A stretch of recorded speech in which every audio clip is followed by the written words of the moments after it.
in my newest test of rideshare rental vehicles, and there's three main options. There's the Lyft Express Drive. You can get a car. There's Get Around. You can get a car by the hour. The Lyft Express Drive is by the week. Get Around is by the hour. And now I'm testing this fare, which is more for long term. So, it's cheaper. It costs a little bit more to start.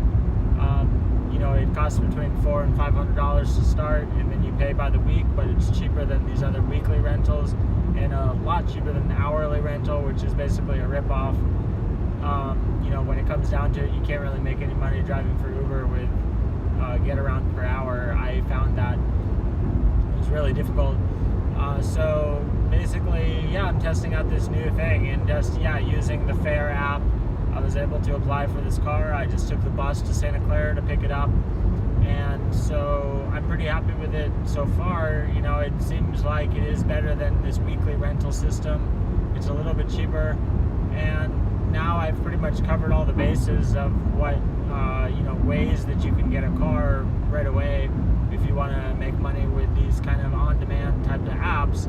It's not just Uber and Lyft. There's hundreds nowadays kind of apps that you can use to make money. There's Postmates, obviously that's another famous one. I'm doing this Rover, which you can do dog walking and house sitting. And there's Amazon Flex. I still haven't tried that, but I was talking to somebody about it. He said it's pretty easy to make like $150 in a day. So I really like this gig economy stuff. It's kind of cool to be in control of when you work. So that's why I wanted to make a video about the different options. And now that I finally tried Fare and Get Around per hour and Lyft Express Drive, I feel like I can make a video that talks about what's the best option.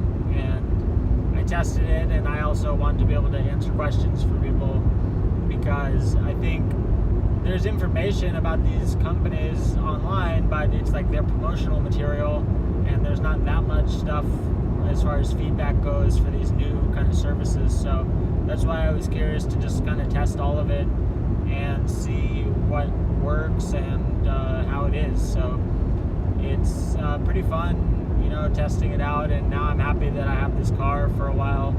Like, at least I'll have it for probably a month, saving up money to buy a car, because this is really just leasing a car. If I get money, like I was talking to the people at the dealership, you just need 10% on a car. There's a lot of cars under $10,000 that you can finance, like used cars. So get about $1,000 and then finance a car. I think that's a good option, because once you have a car, there's a lot of interesting things you can do. I mean, there's Get Around, that you can actually do it as a car owner, and you can make money off people using your car.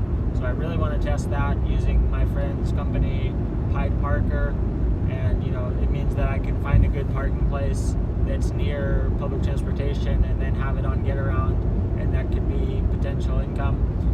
And what else?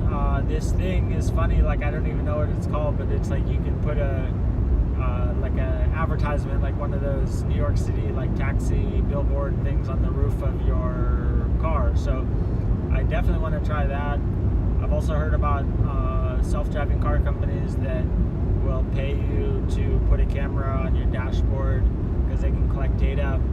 So I'm really curious, just trying to work in the jobs of the future and trying to make it work, seeing how well it can work, and just kind of being able to review it and kind of shed some light on people that are curious, on these kind of good services of car sharing and ride sharing and on-demand gig economy, all this stuff.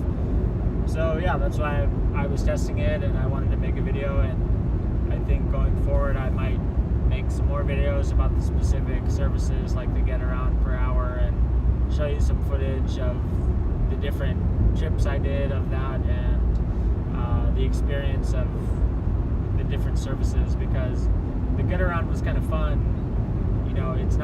It's expensive actually, because you're paying per hour, but it's pretty fun to just go to a parking lot where there's a bunch of them parked and just kind of pick one out and then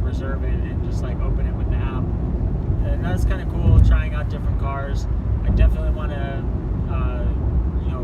get around to try out cars like the Tesla Model 3. You can pay $20 to ride around a Tesla Model 3 for an hour. So that's really cool for that type of use. But I guess what I'm trying to review is these options for people that want to do this ride sharing, because it's kind of got bad publicity in a way where people say it's kind of bad for the drivers, and I've seen why it is like that, but I think if you do it right, it's possible that it can be a pretty good option. Especially for me, I found that the best way is that, for one, I need a car for other work, so that's why it's useful for me. Secondly, it's something that you can do sort of in the background. Like, say you have an appointment somewhere, you can do a destination filter, and you can give somebody a ride on the way to where you have to go anywhere. And once you're done with what you have to do, you can do it again to drive back in the direction that you came. And so it works like, okay, you have to go to the store, all right, put the app on. When you get a call, all right, that's when you leave the house right away, you pick somebody up, you get your milk or whatever, you come back, and boom, like, you just made money. And whatever you had to do, you can actually pay for by giving somebody a ride to the place that you want to go to, so in that way, I think it's pretty cool. Like, I think if you want to do ride sharing, driving full time, I think that's when it really sucks, because it's hard to drive all day, and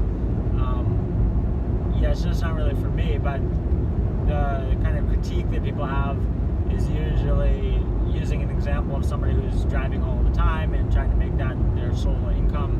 But for me, and like, just to show that it works better when you're using it just kind of in between your day or in between other jobs, and that way it's something I think more people should try, because it's kind of easy money in a way, just to do it a little bit on the side. So that's why I wanted to make some videos about it. Also, because for people that don't have a car, you can like have the car be paid for by doing like a certain minimum amount of rides, and then you have a car, and there's a lot of stuff you can do with it, and there's a lot of ways you can improve your living condition by having a car that can get you anywhere. And so that's pretty much why I made this video. And if you have any questions, I'm happy to expand on this more, because it's been a pretty good adventure to rent these cars from different companies and try it out on the platform, and kind of compare Lyft and Uber, and compare Postmates, and I've also done Instacart. And so I like to talk about my experience with those things, and that's why I made this. So thanks for watching, and I'll catch you later.